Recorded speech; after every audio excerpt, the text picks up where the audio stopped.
My father is a statue of a saint that stands outside of a Catholic church. His arms are made of porcelain.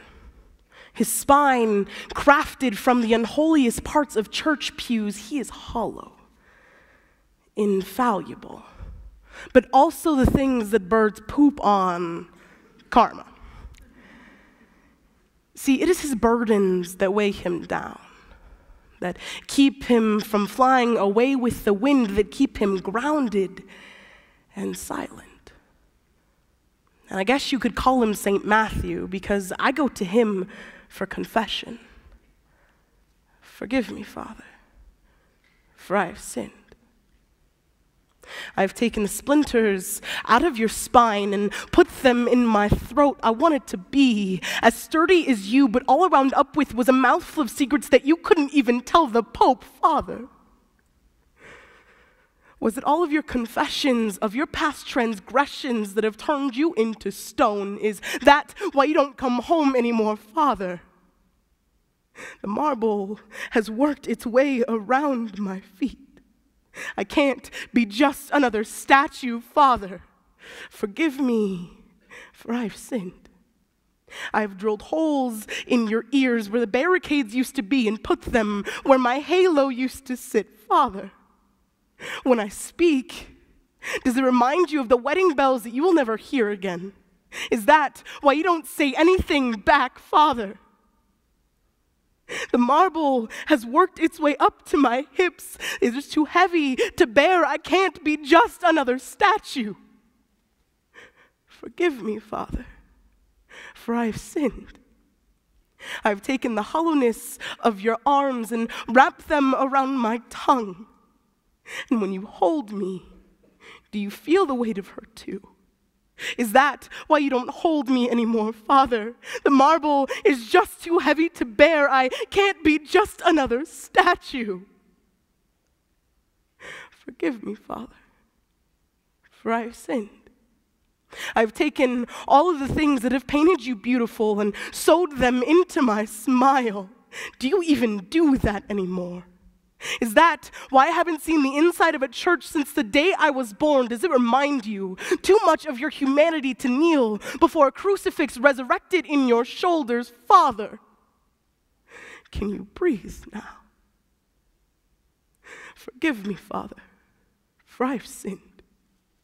I've let myself become sanctioned in your image. And I've reached the end of my confessions. I will sit here on the outside of your church waiting for you to put this marble sinner inside of your church. Father, are you happy?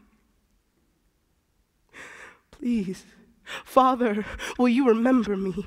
I am your archangel without a halo, just the truth in this poem. Father, remember me.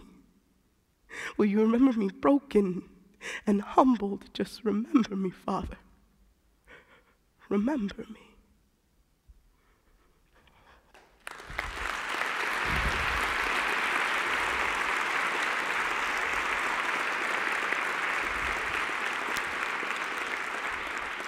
Now, I don't ever remember a time where I wasn't writing poetry, but I never actually considered making a career out of it.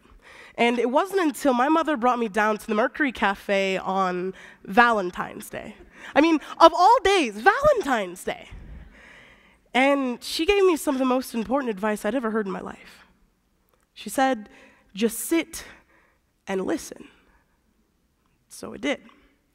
And I fell in love. And ever since that moment in time, well, poetry has been my life. So, upon my first doctor's visit as a child, I decided that I wanted to become a neurologist. Needed to understand the way neurons interacted with neurons, how when certain chemicals are released from the brain, like endorphins, it moves the 7 muscles it takes for you to smile. How your hypothalamus generates the more than 103 degrees it takes to flush your cheeks and make you blush. How your precentral cortex moves the 54 muscles it takes to stand up for something you believe in. How this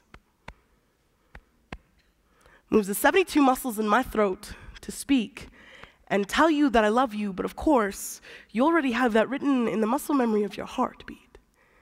But maybe if I'd studied archaeology, at least then I could uncover the fossils written in our memory beds and build our home there. I will build the frame of our house in your cerebral cortex, craft the dreams of our children in your cerebellum and in your frontal lobe. I will build the park and the tire swing. You will know our 25th wedding anniversary as your brain stem.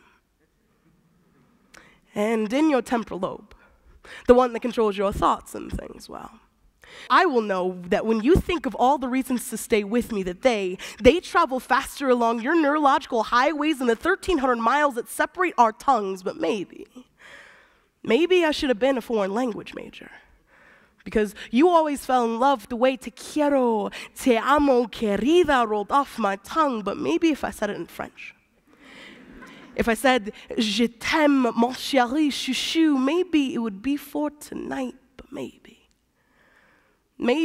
if I said it in Arabic, if I said habibsi, habibi habil, maybe it would be for the rest of our lives. But I know, out of the more than 6,909 languages that exist on this planet, I could say I love you in a different language every day for the next 18 years, 339 days. Just give me a chance. Otherwise, I'll become a podiatrist. Because you have the most beautiful souls etched to the center of your gravity and your wrinkles. They look a lot like fault lines. And you walk in earthquakes, and you kick in tsunamis. But maybe I should have been a meteorologist tracking the storm in your lungs and the hurricane in your voice. And some days I will address you as Katrina, because I need the destruction in my eardrums that not even $10.8 billion can fix. But most days I will address you as Ike. Strong, but not powerful enough to crash my shoreline arches for ears. You're always my tides. Just let me be your moon, pushing and pulling you into existence and reality. And I have decided that after curating this art gallery of a heart, I will never decide upon my college major. I'm content with this pen, my highlighter, and this textbook that is your poetry journal, just waiting for what to study next.